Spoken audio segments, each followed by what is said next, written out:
If anybody just from the start wants to see 2-minute drills on Bloomberg Television and Amazon Prime, check it out. 8:30 p.m. tonight, Pacific time. Lots going on. Hope everyone's enjoying the Clubhouse, IG Lives, the Zoom side of things. So thank you, everyone. If you want the exercises, the guides, my books from this training, just email me, david@dmeltzer.com. I'm happy to send them for free to you.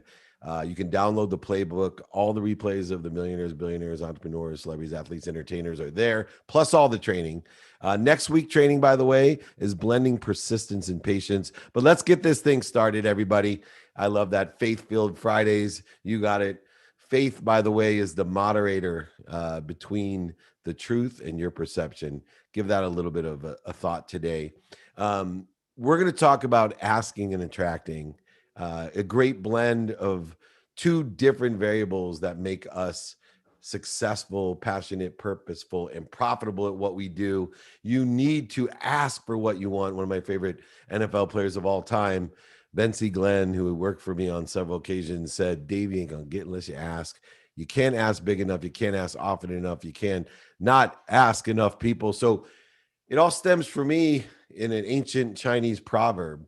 It says, he who asks question only remains a fool for 5 minutes. He who does not ask remains a fool forever.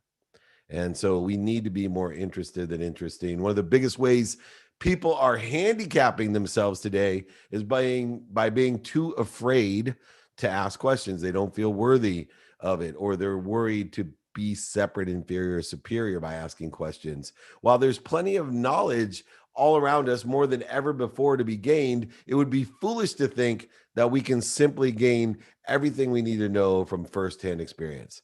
Mathematically, that's an incredible presumption to make. Multi-billions of variables, and you're going to presume that the best way to learn is to do it all yourself, firsthand experience. It's foolish, especially today, how connected we are. You know, when I was young, most people had a connectivity of about 4 to 5 people. They had a golf game, a card game, a church group. Today, even my 10-year-old has 1,000 followers. We are all connected. We are all sponsors and power sponsors here to help each other, not gatekeepers trying to stop each other. We need to rely on the knowledge of others around us in order to pass that information along through us to assist in broadening our horizons from our ignorance, to expand, to grow, and accelerate what we're trying to do. Most people, the problem is they've never been taught to ask properly. You know, I have reiterated my favorite ask in the world, and understanding that ask is subtle but so true in progressing the sponsorship and power sponsorship additive of what we do. And so I'm going to start with it and let everybody know, do you know anyone that can help me, is a great way to ask for help. So we don't know how to ask. We do it badly. Sometimes we ask using our ego-based consciousness, like guilt, coercion, blackmail. We ask by overselling, back-end selling, lying, manipulating, and cheating. These are not the way to ask. Remember, I told you that faith is the moderator between the truth and your perception. We solicit sometimes pity when we ask. We create separation, inferiority when we want assistance, or worse, we feel as if we're going to be inferior, so we don't ask either. Another problem is we ask the wrong person. We don't take the time to figure out who are the best people, and who are the best people to ask people with open minds. When you realize that we're all sponsors and power sponsors, and we're asking, do you know anybody that could help me? The best people to ask are those people that open mind. Why? Because it takes as much energy to re-engineer or ask someone with a closed mind to get something done as it does 1,000 people with an open mind. And so we want to ask the right people that have the knowledge of who can help us. They may not be able to help us themselves, but they're people who have open minds that will find the people to help us.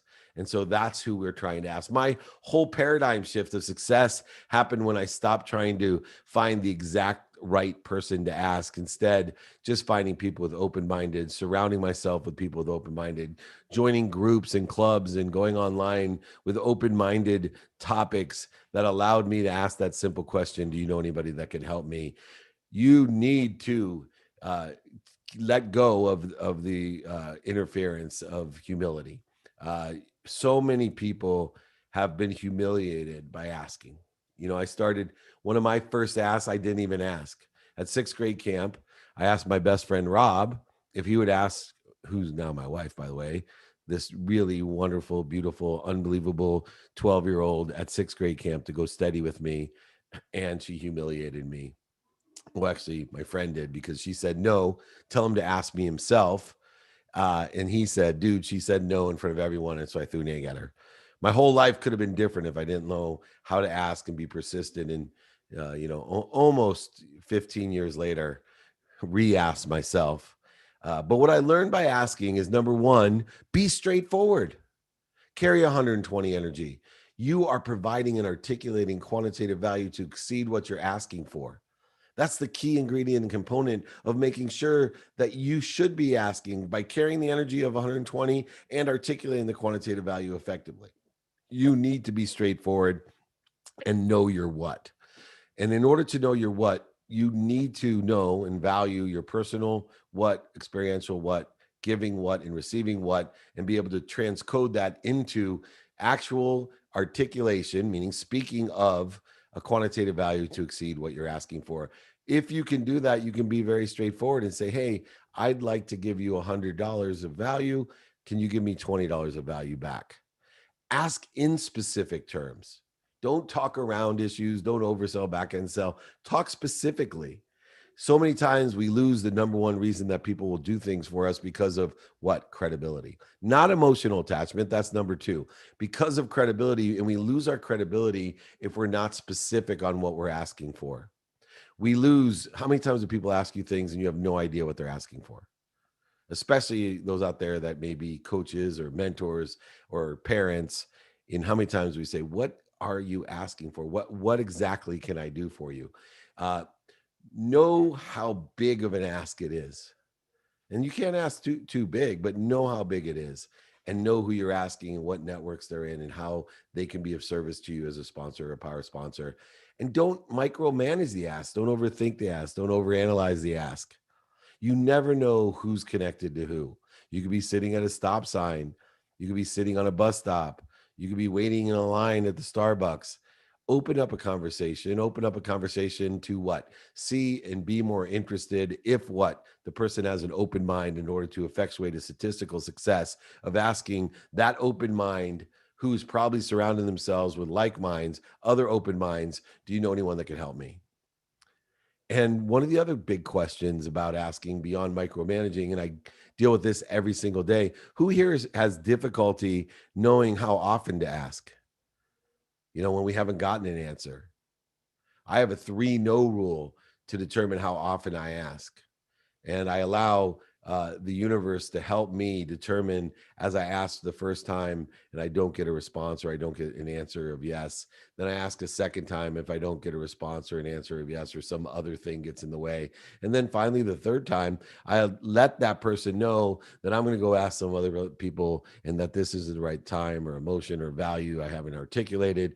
But if they'd like to move forward, please reach out. And if they don't, now the advantage of that under the 3 no rules, which all of these things I have exercises for. So I have a 3 no document that can help you work through this. But the best thing about the 3 no rule that I found is that number one, it will expedite those people that are going to say yes in the future by walking away from them after the third no. And even more valuable, half or more of the people that don't get back to you, you will not waste your time, emotion, and energy on. You will not waste the 1,000 times of energy that it takes to find or to re-engineer a closed mind. So if you're worried about how often to ask, I say 3 times and then walk away with an option to re-engage. Those people that do re-engage, approximately half of the people, you've just expedited getting the yes. Those people that say no, the closed-minded people that don't answer you or say no, you have just saved yourself even more time, more value, because you were already going to get the business from the people that had said yes after you walked away. It just sped up the process. More valuable is not wasting your time, emotion, and resources on people that are closed-minded, that it takes exponentially so much to get through or re-engineer or engineer a vision from those sponsors and power sponsors. While it's very easy to talk about, it's also very hard for many of us to take the leap of faith the moderator between truth and perception, and ask questions. There's a study, a famous one from that school in Boston, the one that the people that go there say the school in Boston, an Ivy League school. They cited multiple reasons for people's reluctance to ask questions, but the most prominent response was due to fear of negative evaluation or response. While I don't find it all too shocking, right? The ego based consciousness, primary and secondary fear of rejection or negativity, I do find it concerning. And I compiled a short list of reasons that you should not deal in ego based consciousness. Remember, number one, we want to identify what we're afraid of, stop, drop, and roll. So, the first thing that I thought about to help people that are afraid of getting negative responses, including no's, afraid of judgment or conditions, is you don't know everything. That's a rule, right? You don't know everything. Don't be afraid of being a hypocrite because there's billions of variables. You need to ask because you know one micro dot of what's available to know, and you cannot have personal experience in order to effectuate learning all of the things that you want to know. No matter what you may think, you don't know everything there is to know about any certain topic, even ones that we're experts at, let alone life in general. While there are experts all over the world, mentors all over the world, one of the things I love about Clubhouse, and we'll be taking questions on IG, on, of course, you can put your questions in here. I see them loading up here on our webinar and on Clubhouse at 11:30. The one thing is that you can find someone that sits in the situation that you want to be in. You can find someone that can give you directions to where you want to go. And, Socrates, who I studied, I'm going to read this, the only one true wisdom that we have, the only one true wisdom that we have is knowing that you know nothing. We come from no thing. Now we're here to no thing. Think about that. Socrates himself started with the premise that he was a hypocrite, that he didn't know what he didn't know, and that we don't know nothing. You know nothing. Even if you could study all day long, I spend a minimum of an hour and a half a day researching and studying, being more interested than interesting, learning, etc. And most of the things that I learn, I forget. Right? Life's about these lessons that I've learned. I keep learning the lessons. Pain is the indicator that I have a lesson to learn. It's a turn signal to put me into a better place, a better situation, to make my situation better if I'm able to learn the lesson. But yet, even Socrates and myself, I can't learn because I forget almost every lesson I've ever learned. But the important thing today is that we have an easier time to access those lessons. And one of the ways that we access lessons, situational knowledge, and experience is to ask. Not just ask Jeeves, not just ask Google, but ask an expert. Ask people if they know an expert that can help you. Find someone that has 30, 40 years experience in a certain area, in a certain place, to exactly give you directions to get to exactly where they're at. And the best thing is when you ask someone, they're giving them an opportunity to feel good. And we all know how I feel about feeling good, about helping people and inspiring them to empower them to be happy, to empower others to be happy. So this ask idea is well along the litany of helping people be happy. And so, coming from such brilliant people like Socrates, who has provided us with so much information and lessons in the past, this quote should speak volumes to all of us, that even Socrates knew the importance of understanding how little we know and how we should not take ourselves so seriously, and we should not be afraid of being hypocrites. It should also create a sense of humility, allowing you to feel comfortable about asking questions. The more questions you ask, the better off you'll be. The more questions you ask, the better off you'll be. The second thing that I realized was you aren't the only one with the question. You know, I'm blessed to have extraordinary private coaching groups and been able to, through COVID, to scale wisdom, not only just from me one-on-one in these private groups, but from the groups themselves, and the collective consciousness that's been created through that. And there's so many times that someone brings a question up, and though other people will come in and say, I had the exact same question. I'm so glad they asked. I've been too afraid to come up here, but so-and-so asked the question. It is highly likely that if you are curious about something, so is someone else. So is someone else. So help that person by being brave enough to ask and facilitate the expansion and growth and acceleration that everybody in a collective can gain from you. When you are in a meeting with colleagues, it can be intimidating to see everyone looking around and engaged, comfortable with what's being discussed. You could be on these huge clubhouse rooms or here in the training. I got Q&A in here. It could be intimidating. However, if you have any doubt whatsoever in the subject matter, and someone else is in the room feeling the same way, I guarantee it. You cannot know. The best thing you can do is ask. There are no stupid questions. Trust me. Just caveat and say, hey, this might be a question that everyone else here knows, but I would like to know it so I can level up, so I can appreciate the similarities between us. And with that being said, not only will you be helping out yourself, but most likely you'll be helping out an enormous amount of people around you by raising your questions. So see what type of giving you are giving when you're giving questions in humility. Another thing that I realized about people that aren't asking questions is that it facilitates conversation. Catalysts are questions. By raising questions, especially in a group setting, and I see this all the time in my private groups, you're oftentimes enabling a further discussion within the group. Maybe what you say sparks the thought from someone else, or maybe the question or something that has rested with the group hadn't thought about that point yet. And then the acceleration and growth and expansion occurs because your question is the catalyst. You should not think that a question will take away from productivity or be a waste of time. Long drawn out stories can be seen that way. How many times do we get on a clubhouse or in a conversation and somebody just sucks the air right out of the clubhouse or the conversation? Questions will never do that. Questions will never suck the air out of it. If anything, asking lots of questions and brainstorming will likely help everybody else with their understanding, and better questions will come up and more information will be covered. So remember, questions are catalysts, they're gifts, they're investments, they're interest, they're valuable. Another thing that I want to point out about questions and to ask is educated people respect your desire to learn. Like minds surround themselves with like mind. Open-minded people love to ask questions and love to be able to share their knowledge as well. And so by asking questions, you are facilitating a qualification for your business and personal life to surround yourself with the right people and the right ideas. The more that you ask questions, the more you are attracting, which we're going to get to, the more you are attracting like-minded, open-minded people. The most educated people in the world would never scoff up or look down in someone that has a desire to learn. We are here to empower others to be happy, to learn. We are here to expand, grow. And it's amazing, in fact, that many of our experiences, leaders that sit in the situations that we want to be in, and highly leveled, respected leaders, they always show interest in the people that ask questions.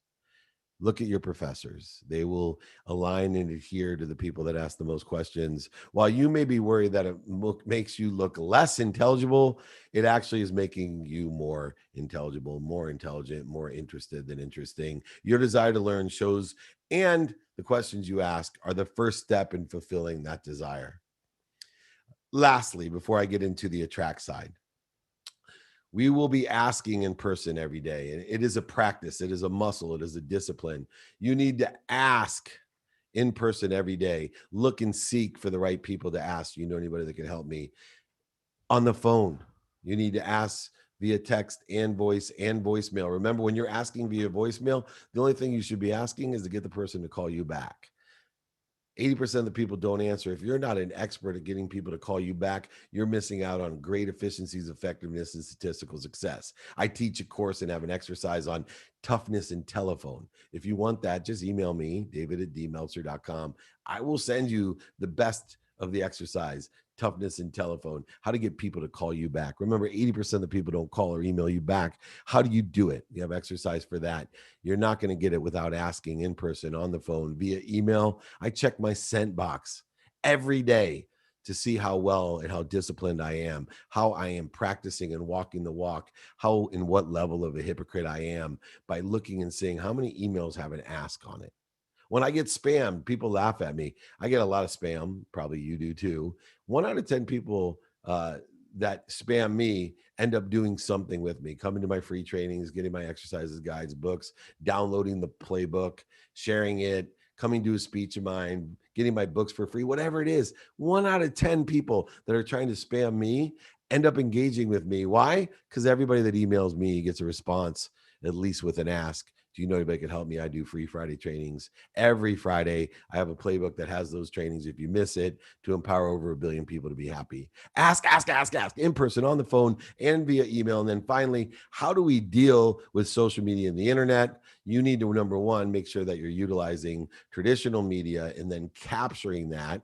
So radio, print, TV, all traditional things that we used to do, capture what you're doing in real life, and then amplify it, modify it, and perpetuate it on the internet. Ask. Ask. Don't be afraid to ask. You don't have to sell. Ask. Do you know anyone can help me? I'm looking for someone that has or sits in this situation that has the answer to this. Maybe you want the answer as well. The last thing I want to say before we get into the attract side of thing is one thing I found that's more modern in its context about asking is to know who you're asking. The internet, believe it or not, isn't always right. Now, we all, before the internet, knew that the people we were asking weren't always right. The encyclopedias even were questioned, the dictionaries, the codified books that we read from years past, the history that was taught in our schools. But the internet is incredible.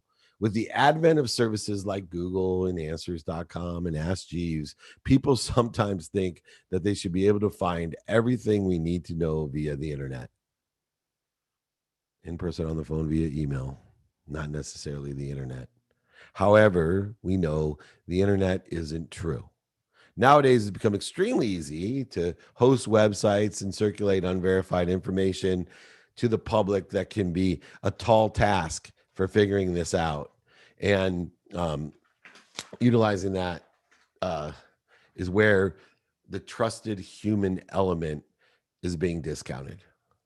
So for me, I ask a lot. I ask a lot on my social media, but I do not discount the human element needed to verify, to trust and vet the information of the ask that I'm looking for, the people that I'm asking, the capabilities of the people that I'm asking, the information that I'm receiving back. Reaching out and finding respected educators and topic professionals can be an easy way to verify the answers that you can access efficiently via the internet. But I still say trust and vet. And if we don't trust and vet the internet, we could be led down or accelerate through the wrong path, one that's not aligned with what we want, could be taken advantage of, oversold, back end sold, lied to, manipulated, or cheated even. Aside from purely finding information, reaching out to the credible sources is something the internet can be used for in order to help create new relationships by utilizing, do you know anyone that can help me? I'm looking for this answer. I'm looking for this knowledge. I'm looking for this motivation. I'm looking for this inspiration. That is something that a computer and Wi-Fi can't replicate. They cannot replicate taking possibilities to probabilities and making your probabilities your perspective or reality. They cannot help you with the moderator of faith, of truth into perception. As a part of our constantly evolving society, you should take pride in your lack of knowledge. You should find a comfort in radical humility and knowing that you have billions and billions of variables and facts to learn. And whether it's work or at home or life in general, I challenge you to stay curious. I challenge you to seek the unknown and to be radically humble and to trust and verify and ask more questions. It is difficult to ask for help, to tell yourself that it's easy not to compare ourselves to other, the fear of rejection, experiencing dependency of other people, don't feel like you had to burden someone else, reciprocity, I have to do something for him if he does it for me, fear of losing control, inferiority and superiority, a belief in self-reliance that I can do it all myself, and an overwhelming potential energy drain. Ask.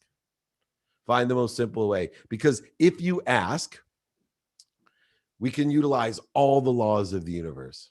And here's how the attract works. Asking, right? The universe is expanding. Whatever's in here creates a vacuum. And what we ask for is going to fill that vacuum. And if we ask for what other people want for us, it's going to fill the vacuum. If we ask for what we don't want, it's going to fill the vacuum. If we ask for what's missing in our life, it's going to fill the vacuum. If we don't ask, there's nothing to fill the vacuum, and it's going to not expand. So we need to look at all the laws in order to figure out how does it work. The first law is the law of gravity. The law of gravity says that everything is drawn down to me. Whatever it is I'm asking for will come to me.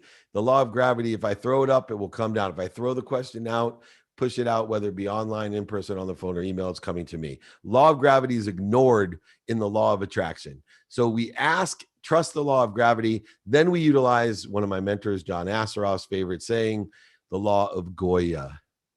So asking is the first step in the law of GOYA, which is get off your ass. You need to actually do something. Do not sit at home high, broke, sick on your mom's couch, dreaming about what you want to attract. No, you got to ask and you got to take action through the law of GOYA. Then if you ask, utilizing the law of gravity, and you utilize the law of GOYA by taking action on what you are asking for, participating, collaborating, utilizing your own free will to get out of your way to clear the interference between you and which already exists, which is the answer in the lesson. It's already there. You have to allow it to come to you by utilizing both the conscious, subconscious, and unconscious mind, getting yourself out of your way with the fear-based emotion that creates the resistance, voids, and shortages for you. All of this I have for you if you want. If I'm talking too fast, just email me or watch the playbook, the download, and re-listen to it at half speed, whatever it takes. But it's so important to utilize the law of gravity, the law of GOYA, and the law of attraction. But it only works if you set it in motion. Nothing happens until you move. And what makes it moves is asking in person, on the phone, via email and media, traditional media, which can be captured, modified, amplified, and perpetuated into the internet or social media or digital itself as the first step in what you want to do, knowing that we must what?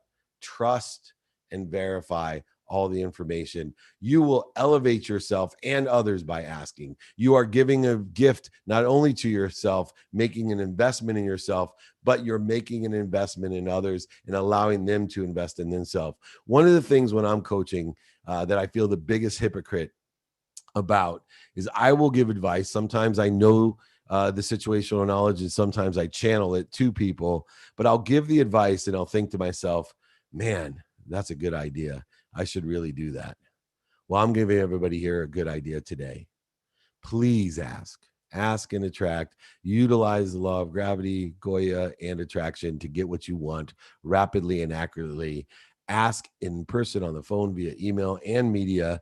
Ask and attract, and you will be happy. You will empower others to be happy, to empower others to be happy. I'm going to be taking some questions. If anyone wants the replay of this, just download the playbook. It's there on Spotify featured, Entrepreneur, iTunes, Google Play. It's everywhere. Or email me, david@dmeltzer.com. I'll be more than happy to send you my book, sign it.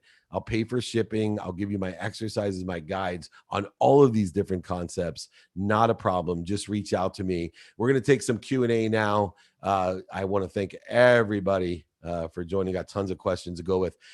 First person that we're looking for on Clubhouse, Kevin Faulkner. I'm going to read off a quick question and then we'll answer yours. How do you recognize the path of least resistance? Well, practice, number one. But I think it's more your mindset that determines what the resistance is. I have mantras when I'm in the case of asking that I'll receive no resistance, that everything will be effortless for me. And so if I recognize shortages, voids, obstacles, and interference to peace and certainty, then I know and can recognize that this is a path of resistance. And so I'm looking for a lesson in order to lessen the resistance. When we find the indicator, pain will usually indicate that there's some resistance.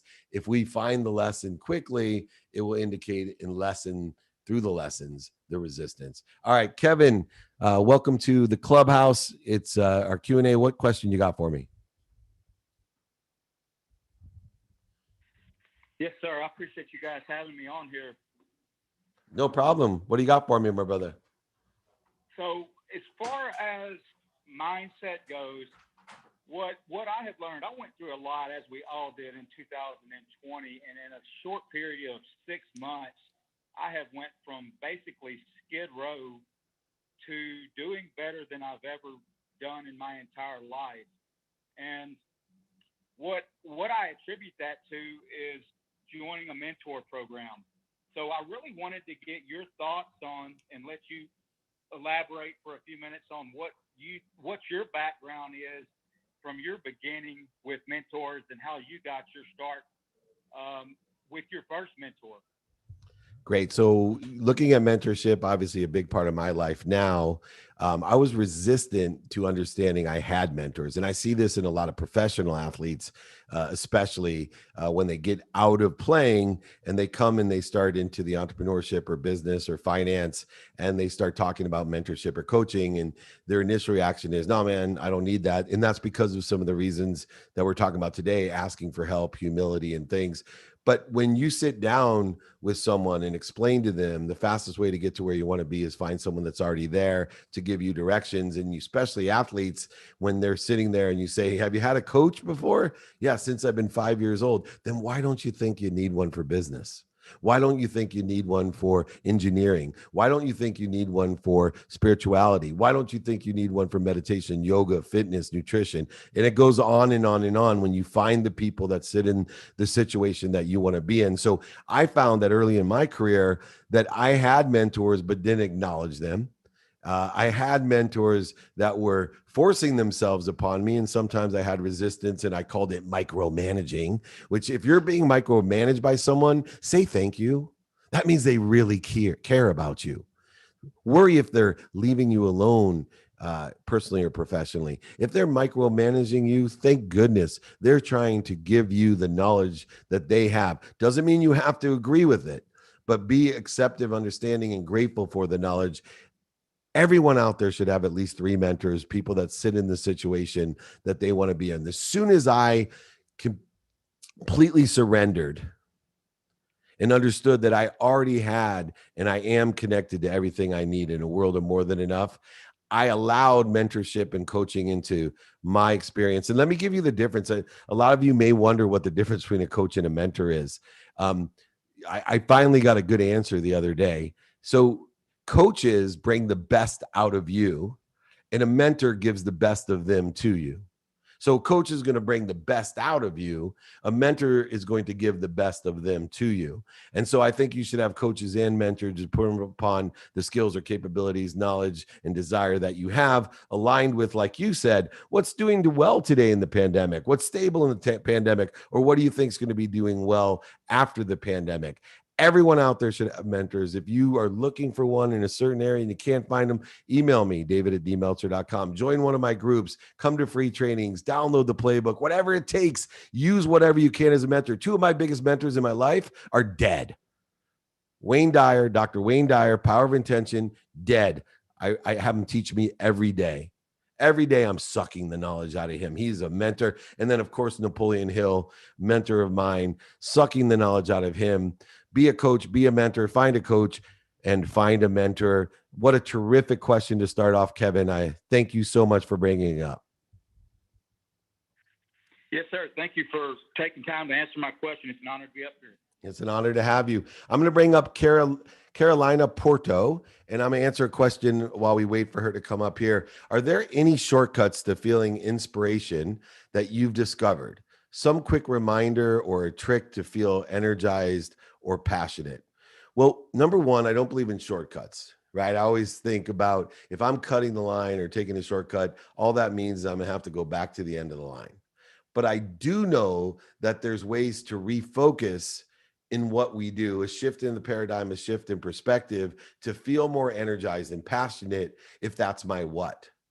And what changed that for me is understanding that I'm already connected to the greatest source of light, love, and lessons. I'm already connected to that which gives me enough power in my finger to light up all of Manhattan. I'm already connected to all of the answers, all of that I need, and all that everybody else's needs. And so instead of looking to go get it, What I did is shifted my paradigm. It's not a shortcut. I shifted my paradigm to identify or acknowledge what's in the way of me and it. So I use all of my energy to figure out what is it that's interfering with my health? What is it that's interfering with my wealth? What is it that's interfering with my nutrition, my exercise, my money, whatever it may be? What is it? Because it already exists and I'm already connected to it. I want to find out what is interfering with it so it can come to me faster, more rapidly, and accurately. And the best way to do that is for asking for it. When you ask it, remember, law of gravity, you ask for it, it's coming down to you. The law of GOYA, you start taking action by asking for help and getting help and taking action and executing on that help. It's going to come to you even faster. And that's what we call or define as the law of attraction. And then we also even generate a beacon on our unconscious competency, our quantum memory that creates an automatic system of the law of gravity, the law of GOYA, and the law of attraction while we're sleeping even. But I digress. Let's take this question from my friend Carolina. Hi, Carolina. Hello, thank you for bringing me up stage and thank you for your words and your time as well. It's very inspiring. Thank you. You have a question for us? I do. So this is my first time I'm gonna start um applying to VC funds for preceding and this whole tech startup world. Normally, yes, I've been like I've had many small businesses, but this is something very new to me. The crazy valuations and growing a company to a certain extent. And sometimes I wonder if the fear, yeah, like the fear of will I ever be enough, that like imposter syndrome, will it ever go away? Great question. So many of us feel separate, inferior, superior. And the reason that we feel that way is we're attaching our emotions to the outcome instead of creating an outcome that we want, being happy where we're at, giving everything we have to get to that outcome, but having faith as that moderator between the truth and our perception, but faith that we're going to end up somewhere better than that. By how? How do we detach our emotions from the outcome and still have a vision board and goals and persistent, consistent behavior? Very simple. We have to enjoy the process, enjoy the journey, enjoy the consistent, persistent pursuit. We have to take our emotions after we determine our outcome, personally, experientially, giving wise, and receiving wise. And we have to detach our emotions to what we're going to do with the who, the how, the now, and the why. We have to detach our emotions and hopes and dreams that some way we're going to get there, or we take some sort of judgment or condition that we are already farther than we thought we would be. Instead, if you focus your emotions on the consistent, persistent pursuit, better known as the journey, if you can enjoy that, learn to love what you're doing every day, go from motivation of getting us up, getting us back up, getting us started, getting us back started, into the inspiration of being in spirit, connected to all of those things already. The emotions that we'll feel are one of fulfillment, passion, purpose, and the profitability become more rapid and accurately because we have shifted the paradigm from some sort of shortage, void, or obstacle that we're living in a world of not enough, where you're a victim or an imposter, into a world maybe of just enough, where you're still an imposter because you're not happy or you're not satisfied, or you think you've gone farther than your thermostat of life should allow you. And you live in this world of just enough, buying things you don't need to impress people you don't like. No, you want to live in this abundant world with faith that there's better out there for you. And the key to getting better than you even dream of or creating objectives for is to simply enjoy the consistent, persistent pursuit with all your emotions tied to that pursuit, not to the outcome. You still should have the outcome, but detach your emotions from it. Be happy in the pursuit. Remember, there is no pursuit of happiness. Happiness is the pursuit. Did that help you, Carolina? Wow, amazing. Especially that last sentence of happiness in the pursuit. Thank you so much. Thank you. Let's pull someone else up here. Jakey Bake. I'll take another question. Alessandro, come on up. Let me answer a quick question online here. This is a more pragmatic one. I have to take it. Hi, David and all. I have 10,000 visitors to my online store. 5,000 content views, yet zero sales. Is this an issue of mindset? No, it's an issue of sales. And I'm going to send everybody the 5 to Thrive system. Email me, david@dmeltzer.com. You are an amazing person of stimulating interest. And where you're having difficulty, and I can help you, is transitioning that interest into a shared vision. You are not right now credible with the emotional attachment they're able to secure to get people to visit and to view the content. You need to articulate that quantitative value in a much more clear sense so that they can't see any reason why they don't want to buy what you're selling. You have not reached the threshold of articulating value greater than what you're asking for. And it could be within the transition of the interest, the video or content that you have on the website, or it could just be in the articulation of the value. It's not a matter of mindset. It's a matter of 5 to Thrive. Stimulating interest, you got down. You need to transition interest to share that vision, then manage and develop that vision with the execution when you send out that product or solution or service to the person, that it's going to thrive. In other words, that they're going to become instant salespeople of you, ambassadors of yours, power sponsors and sponsors, bringing in more people, more visitors, and more sales. Go ahead, Andrea, reach out to me, david@dmeltzer.com. I will send everyone the 5 to Thrive system. It's free. Don't worry. I will send it to you. I have made a lot of money and helped a lot of people and had a lot of fun with how 5 to Thrive works, both for economic reasons, professional reasons, and personal reasons as well. Great question. Thank you so much. Alessandro, welcome. Do you have a question for me? Hi, David. Thank you very much for the opportunity to ask a question. I've been listening here, and it's really, really interesting and inspiring. Well, yeah, I have a question. Actually, I started my business 4 years ago now, and I've been working on it a lot. So I have a YouTube channel, I have a Facebook group, I have many things that are going on at the moment. And I just started with this new platform, with this Clubhouse. And for many of us here in this room, I guess that is a new thing, and we're trying to get to know it and understand how to use it for our business. So my question for you, David, is you already have an audience here. You created a following. So what is, in your opinion, the best use that a person can do of Clubhouse without wasting too much time or draining too much time between different things, between Clubhouse and all the other things that that an entrepreneur could have? Yeah, absolutely. So one of the things that we want to do is learn how the platforms work and how we gain knowledge and following, if those are the two objectives that you have. So I come on Clubhouse to learn myself, and then I also come on to build a following so I can teach or coach or mentor. And so I believe in, 2 minutes a day is worth more than 2 hours on a Saturday. So you'll never see me on for 16 hours on a Saturday, but you will see me on 16 minutes every day. And utilizing and picking the right like minds, these open minds that I'm looking for, either to be a mentor, coach, or teacher, or to learn myself.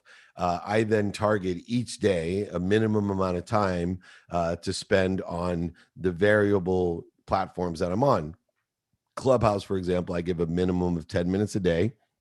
Instagram as well. LinkedIn, I spend a little bit more time, and all because of my what. I'm taking inventory of my values each day, but I also know the exponential effect of how these platforms work, meaning that consistency is the key ingredient. That too many people think that one day a week for 16 hours is going to change what they're doing. But I say 16 minutes a day, every day, will exponentially grow, compound both your knowledge and your following.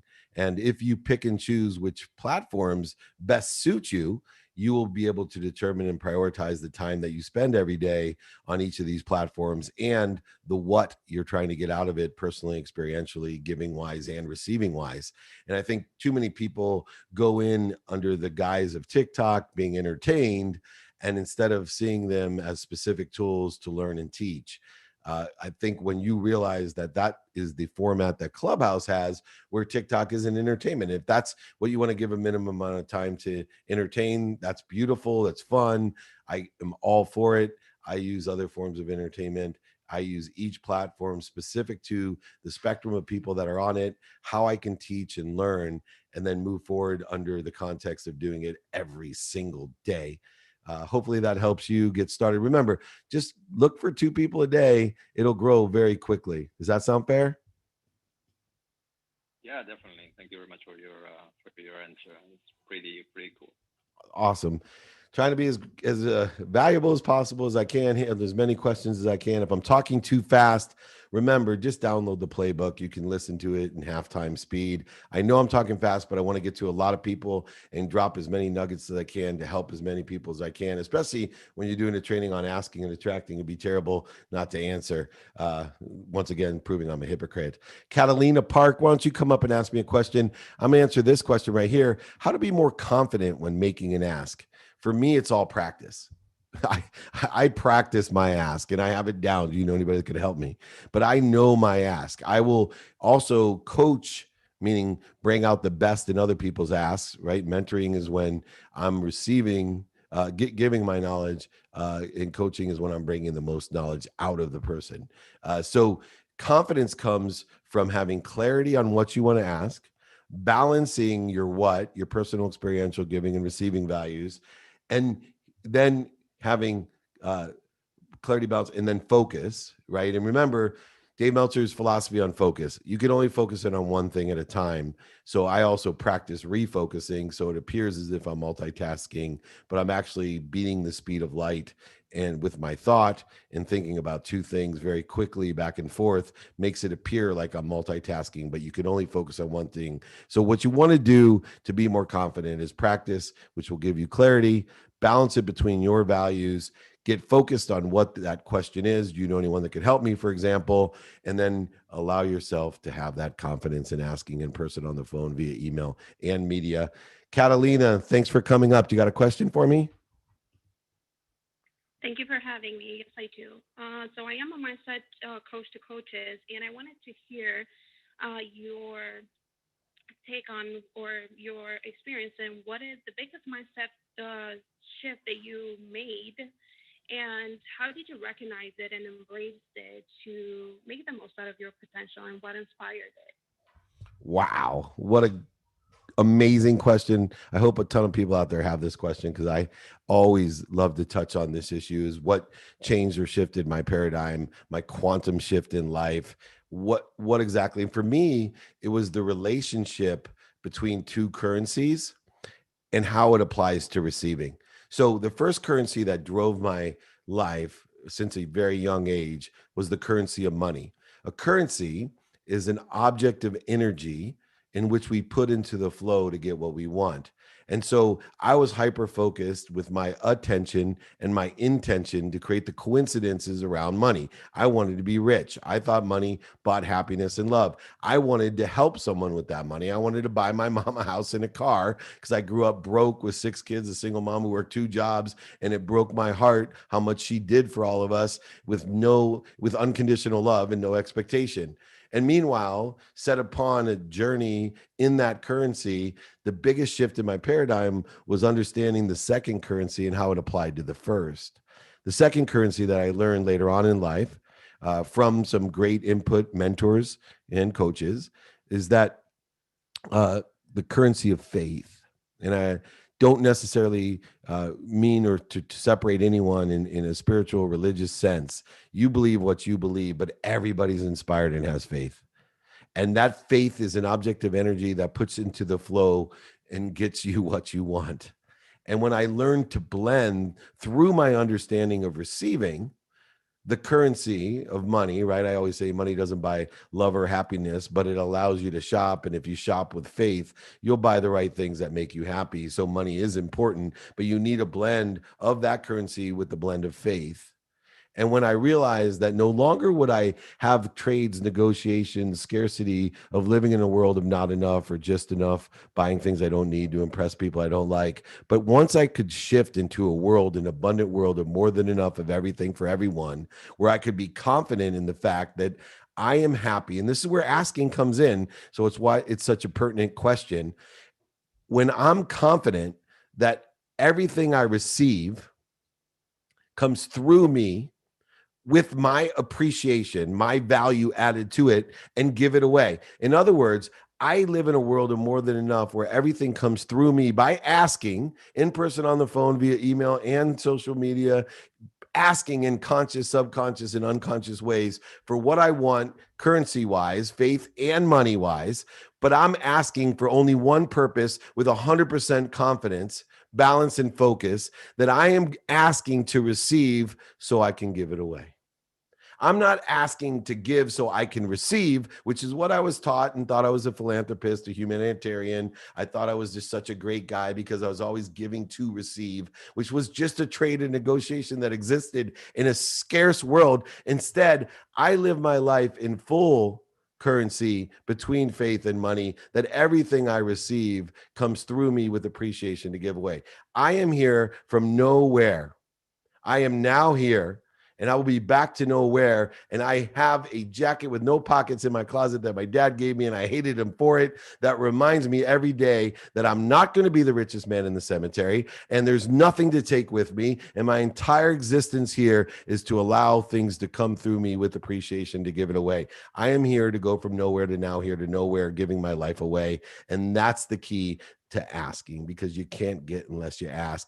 The more you receive, the more you can give. Hopefully that helped you. Yes, thank you. Thank you. Oh, you guys are wearing me out. All right. I'm going to bring up Lila. I think that's how I pronounce it. Lila Talks cannot be a better name unless it was Lila Ass, but we'll bring up Lila. Sorry, David. It's Leela, actually. Leela. Even better. Thank you. I'm the name butcher, so you can just call me Dave Meltzer, name butcher. Uh, that's awesome. So, Leela, let me just answer one quick question online, and then I'll get to you. What fears stop us from asking is the question that I love. What fears stop us from asking are all fears, primal fears.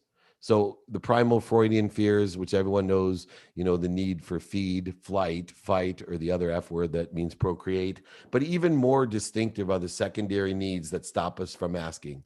A need to be separate, a need to be inferior, a need to be superior, a need to be right, a need to be offended, a need to be anxious, angry, frustrated, guilty, resentful, all of the secondary needs. So you need to be a ferocious Buddha, identify these needs, and when instead of resisting them and fighting them and overselling, back end selling, and lying and going over and under and through, simply just stop, breathe, get down to your center neutrality, and go and ask with the greatest neutrality of energy to plateau and grow in your life. Okay, Leela, thank you so much for letting me squeeze a quick question online in. Such a pleasure to have you here. How can I help?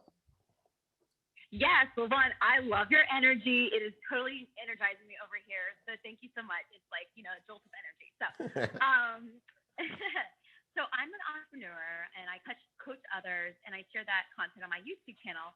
But there is something that I wanted to ask you. I follow you on Instagram, so it's great to see you on Clubhouse, and it's regarding decision making. So I think there's like a thin line between like persistence, right? Grit, pushing hard, like going through adversity. Like I'm working my PhD in entrepreneurship, so I study a lot about aspiring entrepreneurs, and that's a really important skill, right? But also there's also the ability to recognize cutting your losses, right? Stopping and possibly quitting. And so I think it's just a matter of hindsight. Whatever decision you make, you're like, oh yeah, that was a positive decision, or oh yeah, that was a great decision, and to push on. And so personally, I think it comes down to like people's decision making skills. I think that is a skill as well as gut feel. But I really want to ask you, what are your thoughts on when someone should either push on or stop and maybe possibly readjust their approach? That's an awesome question. So, number one, I try to help people not have to make major decisions. And how I do that is that whole what, who, how, now, and why philosophy that I have, but mainly taking inventory of values every day and not being afraid to be a hypocrite. Meaning, if in a business, our objective is to stay in business, and you're saying, when do we close a business or cut a tie? I say, take inventory of your values every day and everything becomes an evolution, not a revolution, meaning that our businesses don't define us, but also don't define business. What do I mean by that? That I've had several entities and business ventures and partnerships and a variety of different activity I get paid for that didn't work out, but I resolved it by allowing myself not to define myself by those business, but also not to define those businesses as one as separate. So that when I moved from Lee Steinberg to Sports One Marketing and Sports One Marketing to Dave Meltzer Enterprises, they weren't start and stops. They were an evolution, a plateau and grow.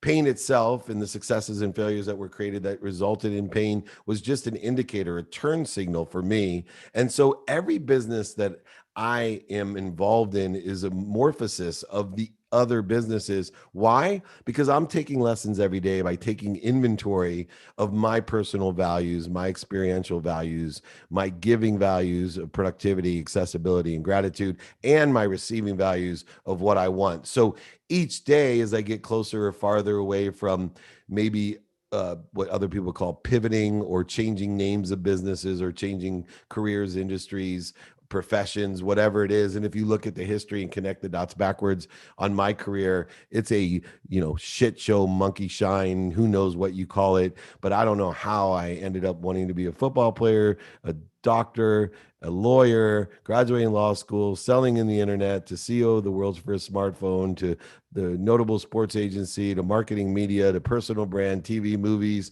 and now here on Clubhouse. Who knows how I got here other than taking inventory of my values each day, learning the lessons as pain indicated me to do so, and not defining myself by what I do, but also not defining the businesses by their names. Instead, looking at it as an evolution, not a revolution. No great successful business person would look back and say it was a straight line. They were simply happy where they are. They were learning lessons, the angle to where they wanted to be, and they had faith they would end up somewhere better than that. And usually better than that had a different name, different partners, and different financing to it. And all they see are lessons along the way. I hope that answered your question. I love it. I love the idea of not having a big decision, doing it by day, so that you minimize, potential impact. So that's just a great, simple way of looking at it. Thank you. Oh, thank you, Leela. And thank you for letting me butcher your name. Now you fall into the bigger group. Just watch the playbook and watch how many names I am terrible at. So thank you for your patience with that. Everybody, thank you so much for joining me for training. Remember, we have our training next week is on the thank you. Persistence blending with patience. Kind of what we were talking about there. My books, my guides, exercises, just email me. 5 to Thrive was available. Any of the ego-based trainings I've done, everything. I will send you my book, pay for it, sign it. If you haven't read it, just get it from me. I'll pay for it, get it to you as well. Remember, ask questions. When you ask questions, you only maybe remain a fool for 5 minutes, better than a lifetime. Let's all ask in person on the phone. Do you know anyone that can help me? Thank you. Thank you. 2-minute drills tonight. If you want to try out for 2-minute drills, season 2 is filming in March. So $50,000 every episode of cash and prizes. You'll love 2-minute drill. It's on Bloomberg TV. It's on Amazon Prime Video. Try out for the show. Win some money. Have some fun. I forget everything else I'm supposed to say. Download the playbook. If you forgot what I'm supposed to say, just email me, david@dmeltzer.com. Remember, everybody, whether you're on Zoom, IG, or Clubhouse, be kind to your future self and do good deeds. Thank you so, so much.